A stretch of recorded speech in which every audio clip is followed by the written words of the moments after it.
as it was called, or 5 dice on 5 spots on the dice. And they kept coming and coming and coming every year, these same things. Oh, yeah. People called them the Celtic Cross, and so people just started calling them quintuplets and Celtic Crosses. Once they got a label for it, that was it. It just, oh, there's another one, yeah, that's lovely. 2002, Professor Glickman again decided, he says he stared at it until his forehead bled.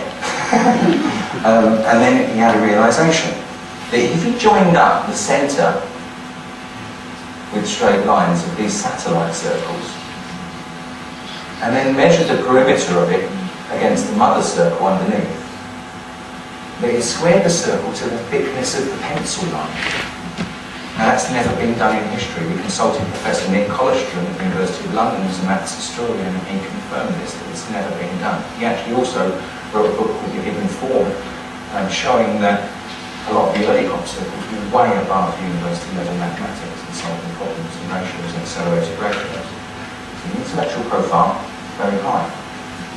Here's the squared circle.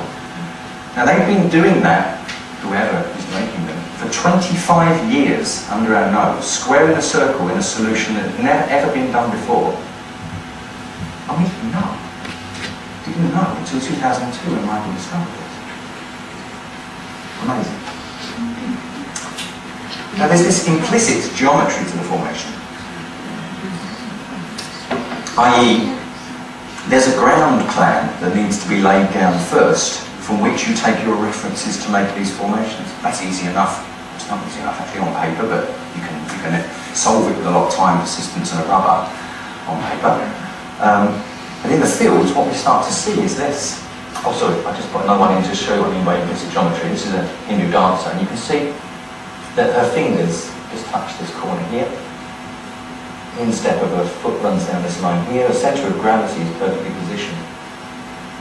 Look at implicit geometry. Painters have used this system. The face is completely contained in here. Centre, obviously, the big toe of this man that gets on the point there. There's lots and lots of art that actually use this stuff that goes back into the Renaissance and antiquity. The pyramid of Giza has a 7-fold angle, a septile angle, 51.51 degrees. So they used this issue of dividing a circle by 7 to create the angle that is at the pyramid of Giza. This is another artifact. I've got lots and lots of these pictures of the implicit geometry. This is a scarab beetle you can see there. And you can, if you look at the voice there, you see the reference points, and they've used this as a template to design this piece of art. Antonio